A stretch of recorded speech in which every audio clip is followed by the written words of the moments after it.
I think the way I'll answer it is by starting with the name, on Afrique. Sometimes people have a challenge pronouncing it. Is it on Africa, on Afro? But on Afrique is actually a very deliberate name. Ono, for those of you who speak Yoruba, is a path or a road. The founder of the company is actually from Benin Republic, and so he's a Yoruba guy.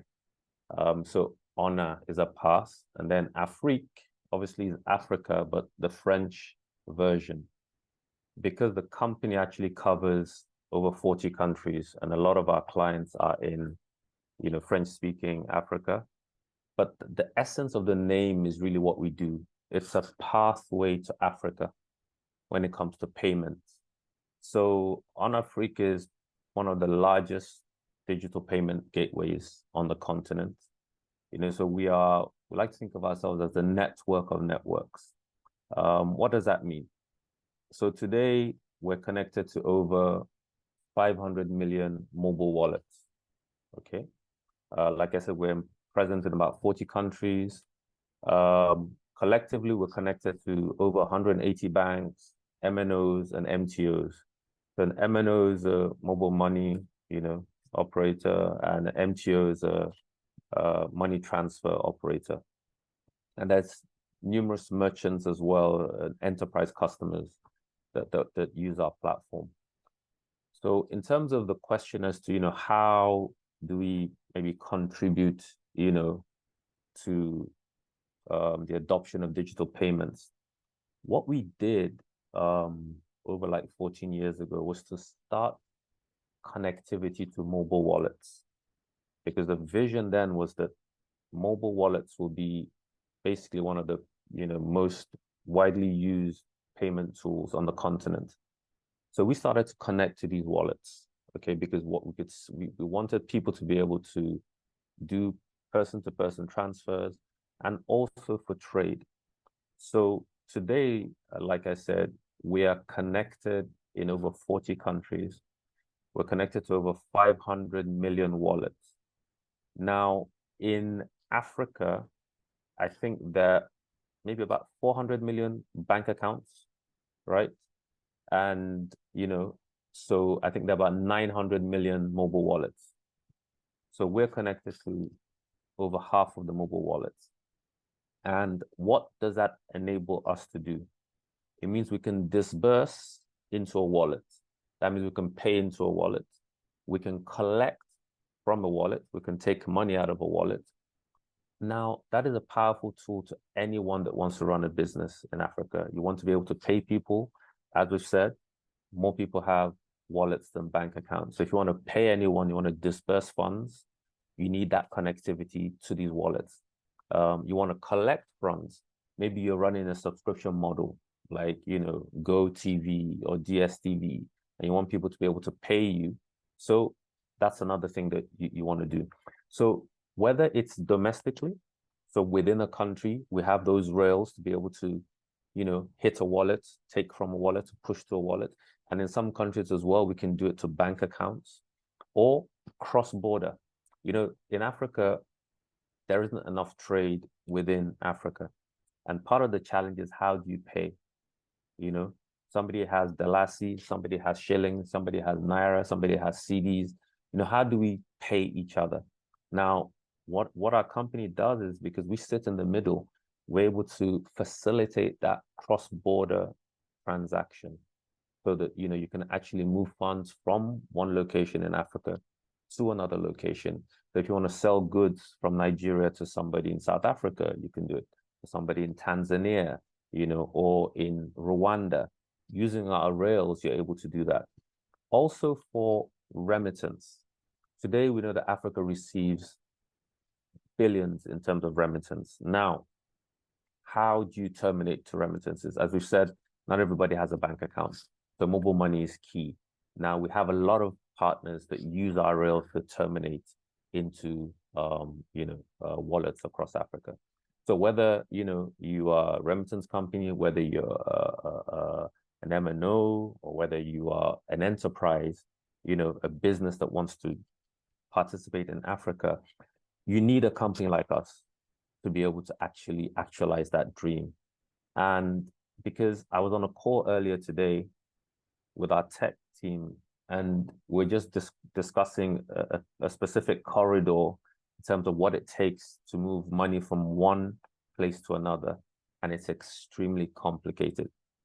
I mean, I was like, so if you wanted to do that on your own, I mean, you'd be here till God knows when.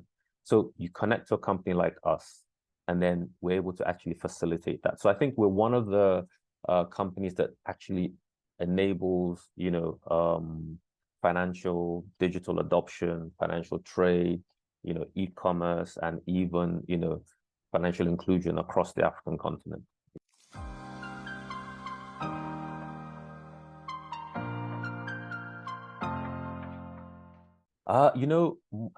The mobile money phenomenon has been widely recorded, documented. There are people who have done their PhD on it. There are so many theses on it. There's so many write-ups. I mean, even people who are extremely smart have done this thing justice, smarter than I am. So I won't try to, say other than just to give us a high level, because it's well documented why mobile money in East Africa, specifically Kenya, it was so successful, But I think it starts with the network. It starts with GSM, the network to roll out across, a country, Kenya, for example, because you have to have the foundation first. The foundation is getting a network there, having base stations, and being able to actually roll it out across the country. So that is the first thing that had to be established. Second thing was, you needed to have agents. For example, if I have a mobile money in network and there's no way people can buy my recharge cards, it makes it difficult for me to scale, right? To be able to reach the people. So I have established, the GSM network, and I'm going out into the market. But I realized that, because remember in 2007, when M-Pesa started, we didn't really have internet. There was no internet, mobile internet anyway, So it was purely, offline in terms of how do you buy a recharge card. A lot of the people on this call, probably some of the younger ones, don't know what a recharge card looks like. But in the old days, they actually printed out recharge cards and you had to buy them from a physical location. So that means with the growth of the network, you had to have agents across to extend. They're like your tentacles, your branches. So because of that, it helped when mobile money was introduced. And I think the genesis was really about a way to, you had some people who were using airtime as money. I'd send somebody airtime, he'd give me cash, or I needed cash, they'd sell me airtime. And that was kind of like the genesis of it. And in 2007, it was rolled out in Kenya. Before long, it really took off. I think the origin of it was to be used as like a microfinance loan repayment to enable people to repay loans. But they now started to see that people were using it as P2P. So, you need money, Isaac, you send me, or you need to send money to your mother, to somebody else, or you need to buy something, that person has a mobile money. And they were like, wow, so this thing is really picking up. And that's where it took off. So within a space of like 2 years, 5 million mobile money accounts were open, in such a short period of time, because it just took off. Because like you said, the network was there, the agent, network was also there. So people could now do person to person and cash out as well. So if I needed cash, I could go to an agent and he would give me cash. If I needed also to pay in cash, I could do that. So a lot of that was also one of the success stories, or reasons for the success, was also the regulator. Something happened in Kenya when mobile money started to scale. The financial sector, specifically the banks, I wouldn't say ganged up, but they were like, we've been here now. You guys just came from yesterday and you're now, everybody's running to you. And they try to basically tell the regulator that these guys are doing banking services. And the regulator actually did a thorough investigation into, M-Pesa, all the activities and everything, and discovered that no, they're not doing banking services, and actually put up a regulation around it. Now that is key, because if they hadn't done that, it would have actually killed mobile money in Kenya. And we wouldn't be talking about what we're talking about today. So the regulator, instead of stamping it out, or siding with the banks, decided, no, this can actually help our nation. It can help our economy because it's a financial inclusion tool, So they could see the bigger picture. And today, I mean, the story, as I said, has been well told in many quarters. There's so much information you can read about it, online and books and things like that. So that's the, what happened, in East Africa. In West Africa, there's two different types. Nigeria kind of like stands alone in the other West African countries. And you also have, the French-speaking countries as well. What helped in the French-speaking countries was that as early as 2006 as well, the West African BCIO, which is like the French regulator for the Francophone countries, actually came out with like an e-money regulation. Okay. So it enabled those that wanted to play in it. It gave them a cover to be able to actually launch the program. So the first one was launched in Cote d'Ivoire in 2008, and then MTN did theirs in Benin, Cameroon, Guinea, Niger. Ghana launched theirs in 2010. And I think the likes of Sierra Leone and Liberia also a couple of years later. So this is 2008, 2010, and so on. Nigeria was completely left behind because of what I had said earlier about what happened in Kenya, where the banks basically felt threatened by the rise of, Safaricom and M-Pesa and wanted to quench it. Fortunately, the regulator, saw things differently. Whereas in Nigeria, we always resisted the emergence of the telcos because they'd seen what had happened in East Africa, and perhaps there was a fear that they would be even bigger than the banks, today. So that was the challenge that we had in Nigeria. But in the Francophone countries, mobile money was launched and it started to grow and it started to grow. So regulation is key in having a framework for people to operate in terms of what kind of, setup you're doing. Is it a bank-led? Is it an MNO-led? Or is it a mixture of both?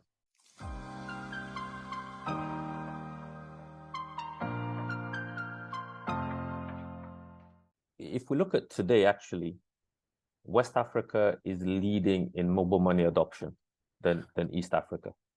Why is that? So in a country like Kenya, mobile money adoption is in the 90%. Okay. In West Africa, depending on the country you're in maybe 15, 20%, 30%, 40%. There's a lot more room to grow in West Africa than there is in East Africa because, hardly anybody has mobile money here. So the French speaking, it's not that, they're different from us. Fundamentally, people are the same. Whether we speak English or French, everybody wants to be able to work, earn a living, pay and be paid, right? Now, what happened in Francophone was that there was a framework.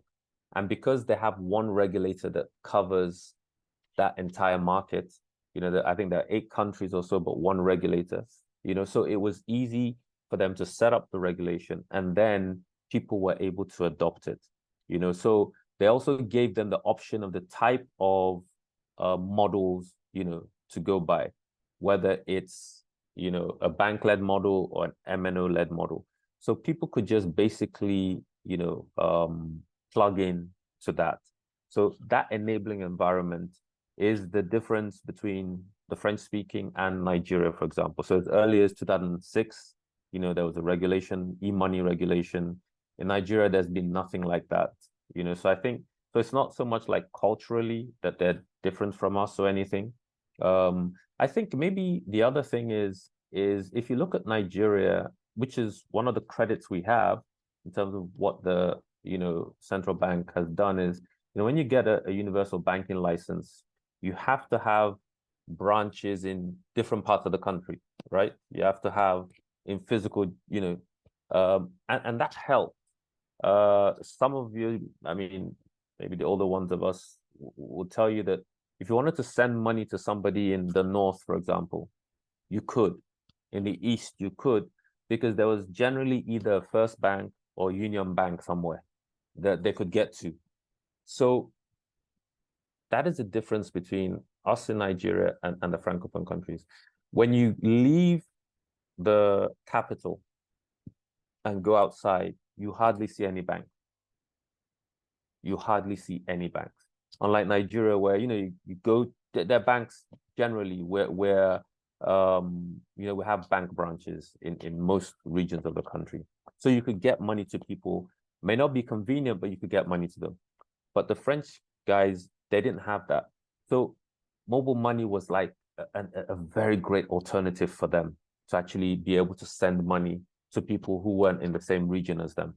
You could have a phone here and send money to your mother in the village. You're not physically looking for somebody that's taking the Kennedy Lichuku and praying that the cash, doesn't highway robbers don't get them.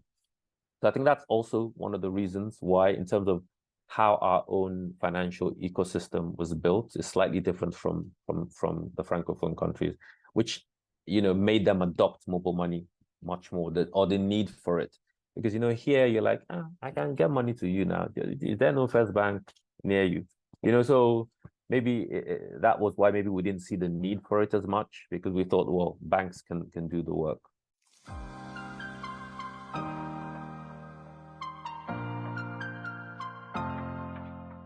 I think the first thing is regulation, which has been done. 2018, central bank came up with the TSB license, where MNOs could now actually participate, as non-bank mobile money providers. So that's key, because then it's a formal framework, a legal framework that allowed the likes of MTN, Airtel, and Glo to participate. So that's been very key. But you can see that 2018, the others were much earlier. So there's catch up to do. But Nigeria, we don't carry last, should I say? Now we also have non-MNO type of option. So the likes of OPay and MoneyPoint and the others are also, playing in the mobile money space. One of the things that I think we missed out on, if you remember the lockdown, the COVID lockdown, there was this disbursement. People were giving intervention. Government was doing intervention for people, giving palliatives. Yes, that's the word.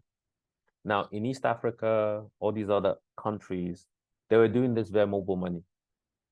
In Nigeria, they were giving cash. They were giving cash to people, and it just baffled me. I was like, we're here promoting cashless. This is the perfect opportunity for us to actually kick off this cashless mobile money type of industry by saying, you know what, you want to get your disbursement, make sure you have a Momo account, make sure you have this type of digital account so that we can pay you. But we lost that opportunity. The other opportunity came during the Naira redenominational coloration, whatever that was. And that was one that a lot of people seized. Because if it happened was, you saw people queuing up for cash at ATMs, people fighting over themselves to get cash from ATMs. And why? Why do I see? I want to go and pay you, right? Now, the reason why I'm using cash is because you don't have an account or you don't have any type of wallet or mobile money for me to pay you with. And I don't have one either. So that's why the dependence on cash was so great. But what happened during that period was that the likes of the OPays, the Palm Pays, etc., that's when they kicked off and started enrolling people. You remember one of these guys used to do bike hailing in Nigeria. They used to have bikes, and it was a big business. Very good because it did two things. It engaged people economically, it gave people jobs, okay? But they were also using it as a financial tool for people to actually bank. You know, they were like agents. Unfortunately, government took a decision to ban them, but they pivoted and started going after digital accounts, you know, using mobile phones. So that was not so much that, you know, the regulation was there and then the execution as well. So the likes of OPay, PalmPay, they both have over 30 million, you know, accounts, you know, each. And you have the MTN that has, you know, over 20 million, Airtel as well. So within, you know, a short space of time, we've almost gotten 100 million, you know, mobile money accounts. Now, how many of them are active? It's debatable. You know, today I was in, you know, if you take an Uber or a Bolt in Lagos and you want to pay them, all of them have OPay accounts. And I asked them, I said, okay, how come? I mean, you know, they said, oh, the banks that they were dealing with were messing up. And then these guys just came and sold the idea to them. I think they sold it to the to you know, the Uber and to Bolt corporate, and they now just rolled it out across all the networks so that all the drivers have, you know, so that's the thing about mobile money. It has to be relatable. It has to solve a problem. And I think that's at a low cost as well. You know, it has to solve a problem at a low cost for it to be scalable. Because if it's high cost, then it's only a few people that can afford it. But the lower the cost, the more reliable it is, you know. So I think the like I said, in West Africa, the growth in mobile money is bigger now than it is in East Africa. And it's going to continue to grow. It's going to continue to grow.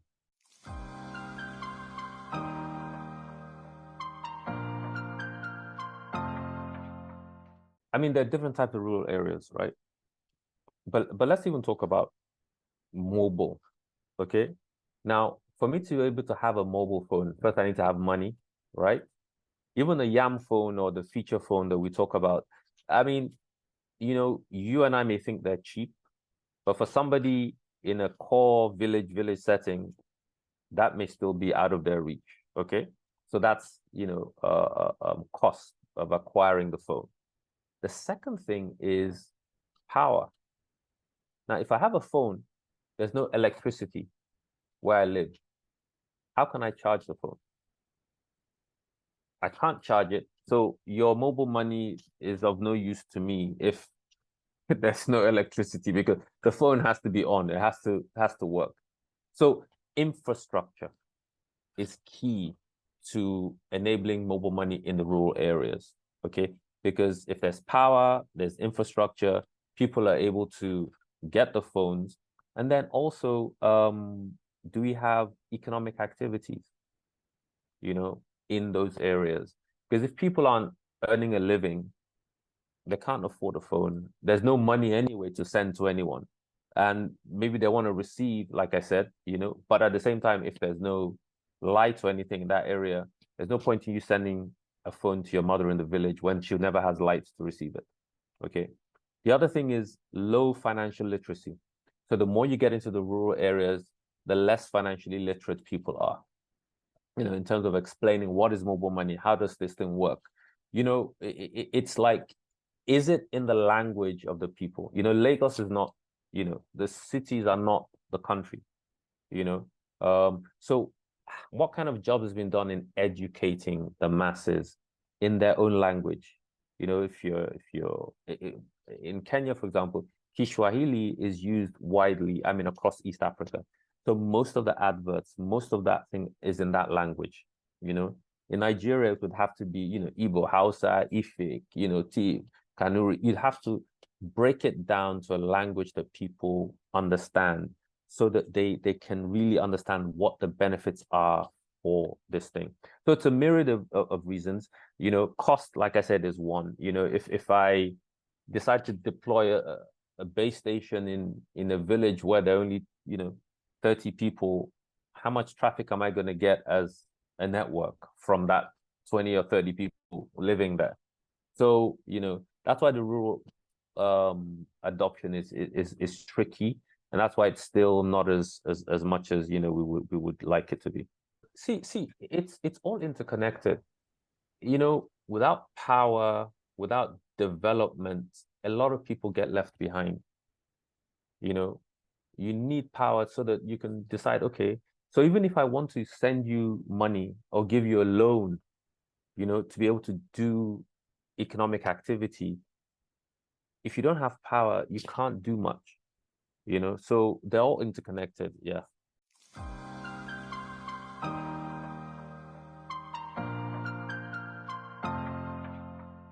I always tell people it's more difficult to steal raw cash than it is, electronic cash.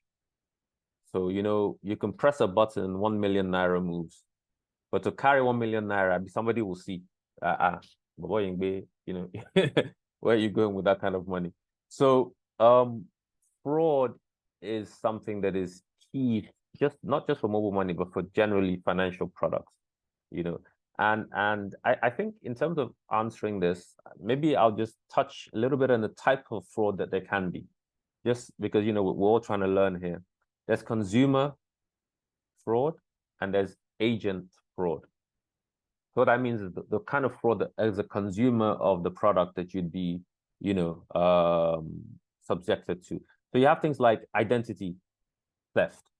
When you do SIM swaps, I don't know if you remember, there was a time when there were all this, you have to do your SIM, you have to register your SIM, and you're doing a lot of SIM swaps were being done, and people were using that to gain access to your bank account. In Nigeria, it was bank accounts that they gain access to.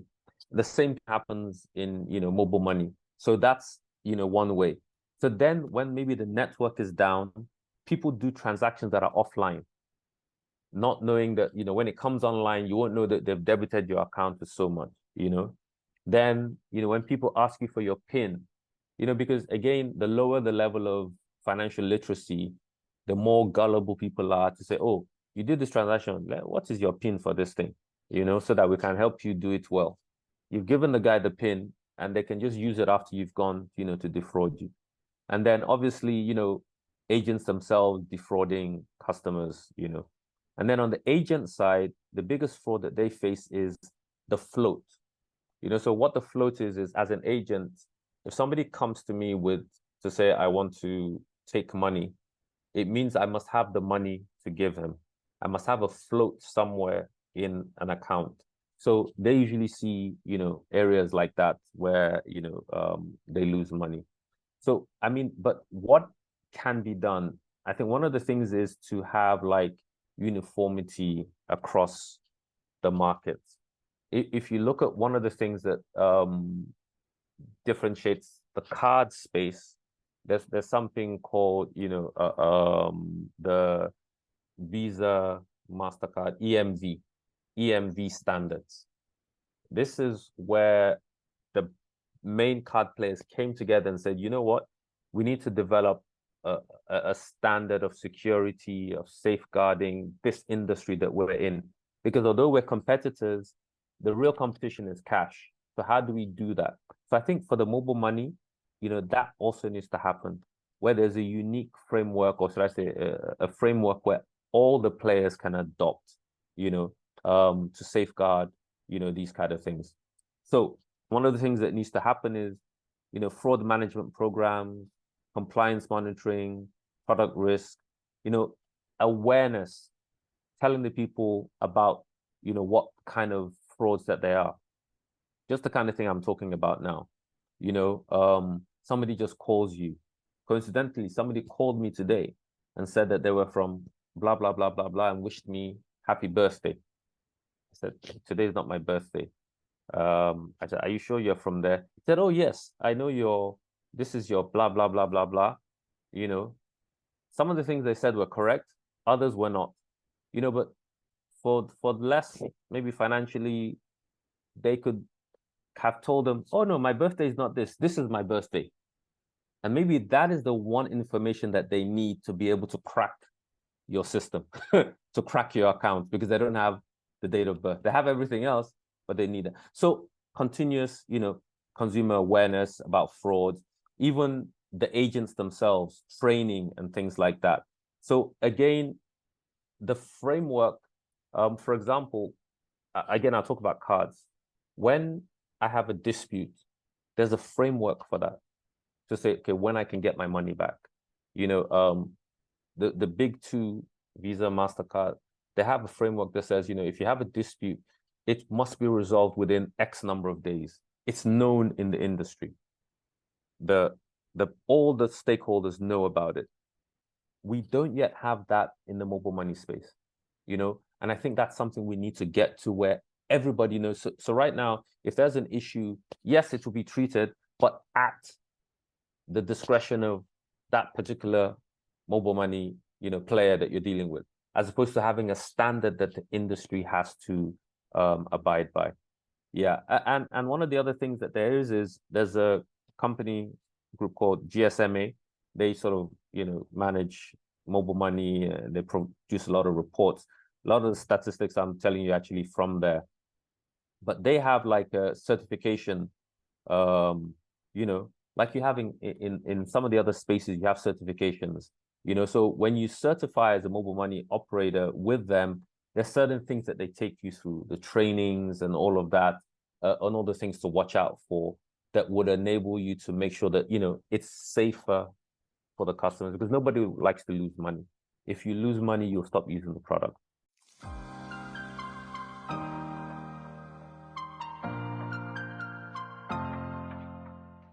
Um, we keep on hearing that more, or in some quarters, people are saying cards are gonna die. But it's good to look at the numbers, right? It's good to look at the numbers. So again, from the recent GSMA report, globally, there are about 1.7 billion mobile money accounts globally, 1.7 billion, right? In terms of this is as at 2023. Transaction volume, that's number of transactions, 85 billion. Okay. Now, the value of those transactions, 1.4 trillion. That's a mobile money, people that have mobile money accounts, 1.75 billion globally. There are, 8 billion people on the planet? Yeah. Okay, so it's not bad. And then 85 billion transactions, 1.4 trillion in terms of the value. If I go to cards, okay, and this is from, I think this is from Statista, there are in circulation, as of 2023, 26.7 billion payment cards in circulation. 26.7 billion, in circulation, compared to 1.7 billion mobile money accounts. The Nielsen report also says that, in terms of transaction count, I think this was 2022 also, there were 40 trillion transactions done on cards and a value of over $600 billion. So the numbers clearly show that cards are, they're way out there. Okay, more people use cards. Cards are more ubiquitous. And think about it. A card today is the only payment tool that I can take virtually anywhere in the world and it will work. Even a small town that has at least 1,000 people, you'll have a POS terminal there that a card can work on. That is extremely powerful. So when people say, oh, which one is going to the numbers still show that cards are still out there. Now, but that's interesting because I mean, what we do in On Afrique is so unique because we're connected to 500 million mobile wallets. Okay. And part of what we do is we also have a card play. I didn't mention that at the beginning.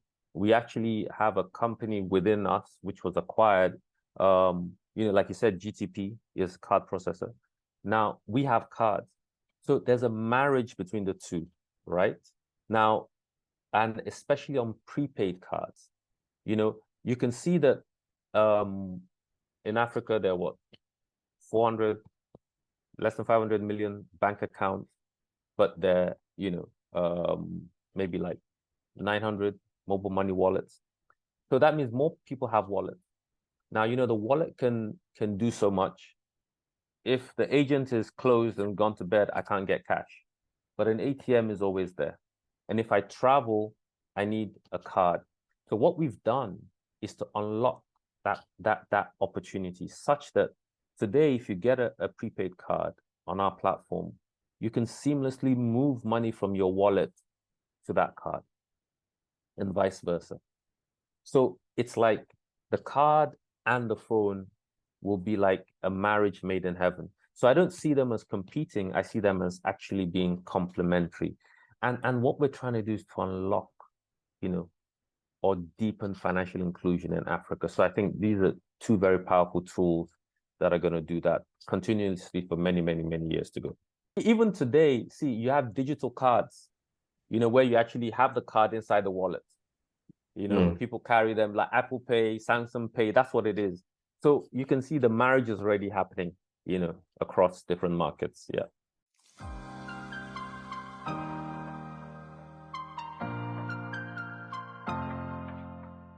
Definitely. And I think I alluded to that in one of my earlier questions. When you talk about OPay, PalmPay, they're fintechs, right?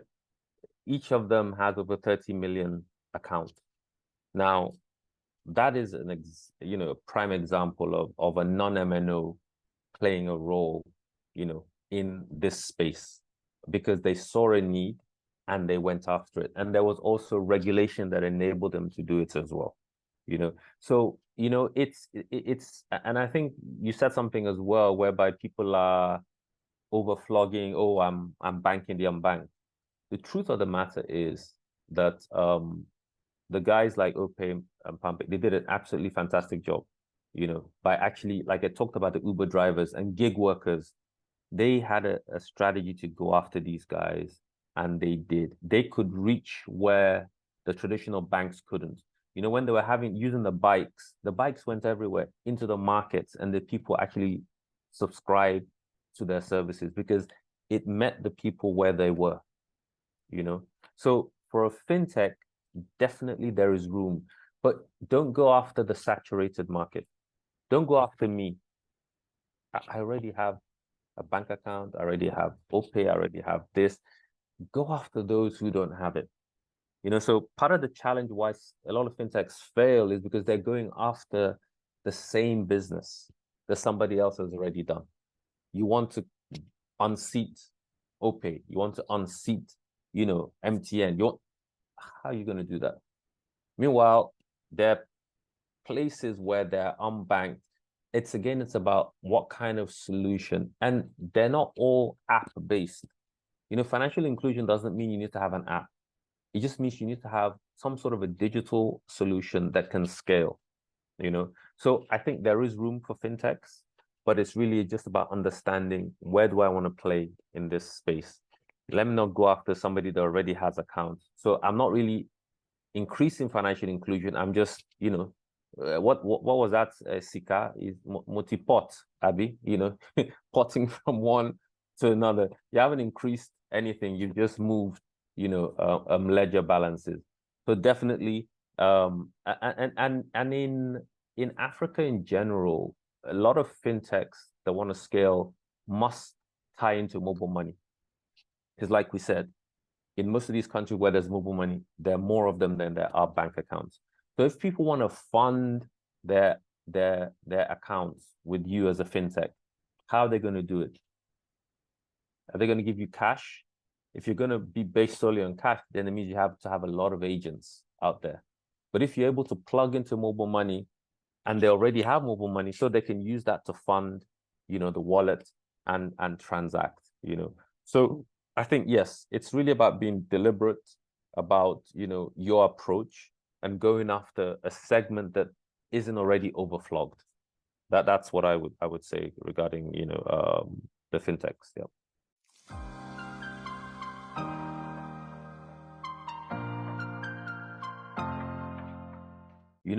When people ask this question, it's like seeing into the future. And a lot of people, they tell you, oh, this is what I think is going to happen. This is what I think.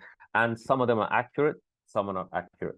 But I think one of the things that we will see is more partnerships, right?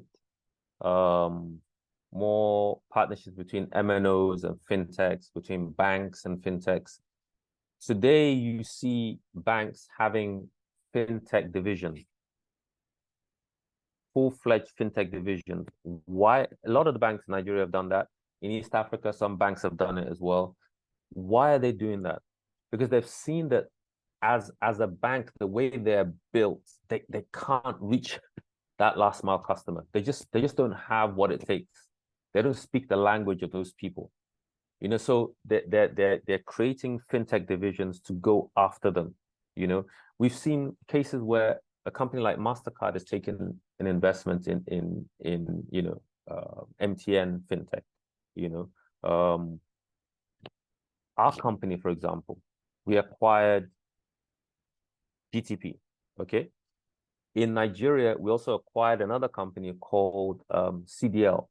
Okay, Capricorn Digital. You may have heard of it. They have a product called Baxi, which is an agent-based product. They have over 300,000 agents. Cash in, cash out. Bill pay and all those type of things that they do. So what I see is a lot more of those type of collaborations, because the truth is you cannot do it on your own. In as much as, yes, we have connected 500 million wallets, we still need others to connect to us, So, and the other thing is adding more value-added services. Right now, one of the things that you want to do is, how do you lift people up from poverty? It's by enabling them to have some sort of economic activity. So there's a lot of micro loans that are being done, and mobile money and all these digital tools enable people to actually, fund these micro credits. Because, if you have no way of recording what is going on, it's difficult for you to scale. And that's the problem with cash. But when you have mobile money, you have all these digital channels. When I want to lend to you, I can see it digitally. I can see what you've done with the money. I can see how it's moved. So I think, those are going to increase. I think that collaboration and people partnerships and things like that. And we've had things like in the Yuma region, a challenger, like I think the company is called Wave. They came in, Wave Mobile, they came in and basically tried to disrupt the market with their pricing and things like that. So you'll see a lot more of those things, and even we have a case where Orange Mobile has actually launched a bank. They've been so successful that they've actually decided to launch a bank, So I think, a lot of those things will continue. We've seen governments now adopting Momo as a payment tool. So you can pay government with, mobile money, which, imagine, if NEPA in Nigeria, like 10 years ago, had said that, you can pay me with mobile money. It would have, immediately it would have just blown up. Everybody would have gone to get a mobile money wallet. Do you understand what I'm saying? And then the other thing is, bridging the gender gap. Part of the report from the GSMA is that, women are still not as financially included as men are. And so how do we bridge that gender gap? The more you're able to get more women financially included, the better it is. It raises the standard of living, because, women take care of the family. They bring everybody else along. So I think those are just some of the things that I think, will continue to evolve, in the coming years.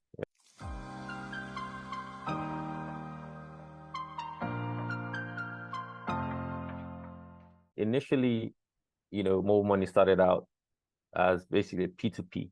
So I'll just list some of the things that mobile money does today. So you have cash in, okay? I can pay money in. Either I want to credit myself, or I want you to credit somebody else, so I can pay cash in as an agent, I can cash out, so I can go to an agent and say, look, I want my money, give me money from my account, so that those are the two major things that you can do. Again, then send money, P2P, okay, receive money, either P2P or remittance, right? So cash in, cash out, P2P, remittance, airtime, top up. I can top up airtime, okay? Now, like we said, during the pandemic, it was used by government to pay palliatives, to people. It's also used in disaster areas by these NGOs or whatever to intervene when people are displaced. It's a tool like that.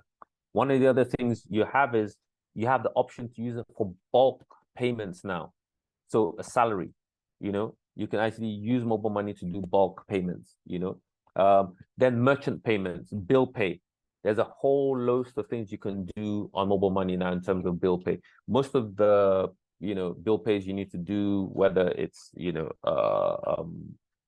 consumables, whether it's light, electricity, whatever it is, you can actually do that on mobile money. And now it's turning slightly different to things like loans and credit, insurance. So those are things we're seeing now in mobile money: insurance, loans. You have so many different types of insurance. In fact, I was reading something that Airtel is almost pivoted in one region to an insurance company, where now they have people on the wallet.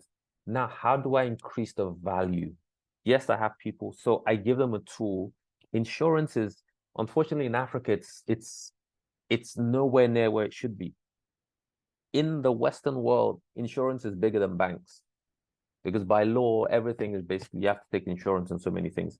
So in terms of, is it expanding into a full-fledged financial service tool? I think it's getting there, because all these things are being added. And I didn't talk about saving. Today, people use mobile money to save. Cash, people can steal your cash. They can, but now people actually use mobile money to save. And in some jurisdictions, they even give you interest on it.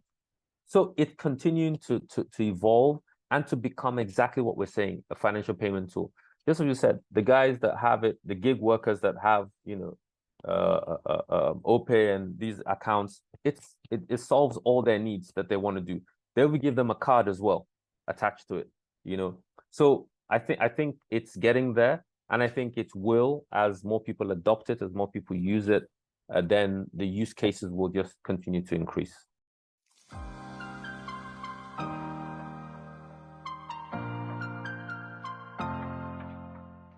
I think it's, payments is extremely interesting. It's something I've been doing for a while. No matter what, even in the lockdown, people had to pay, so it's a very, very essential, it's an essential service, So, and I think the more people get involved, the more we're able to solve problems. I think, the better it will be for the economy as well.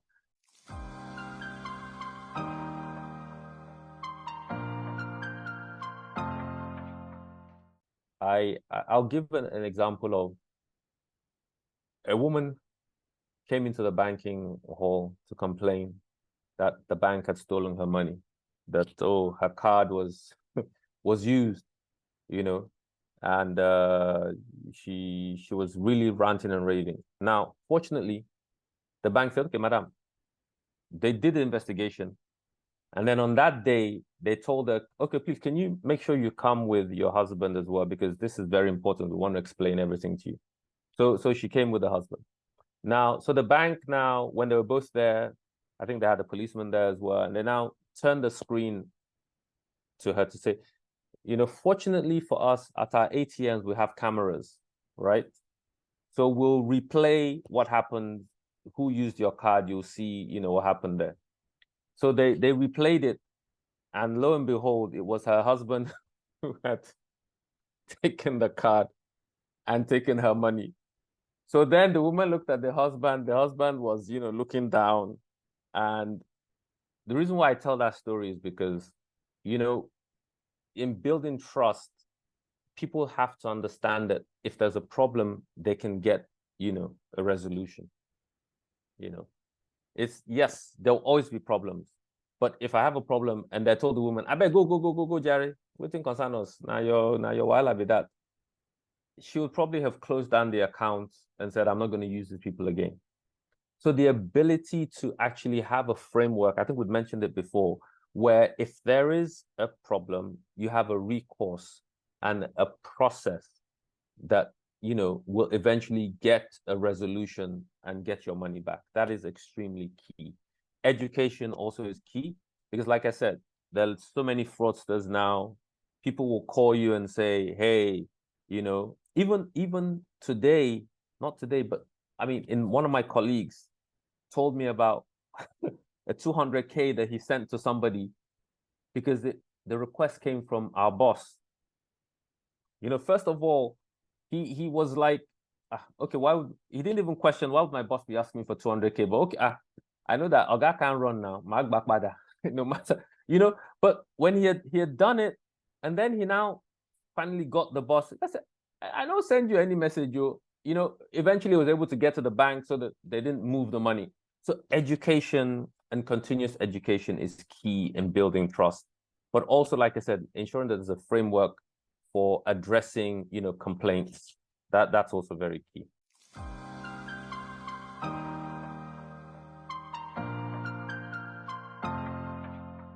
How many of us actually have a mobile money account? Just indicate by putting your hand up if you have a mobile money account. 1, 2, I see 2 hands up. So, so you can see in terms of the percentage, it's,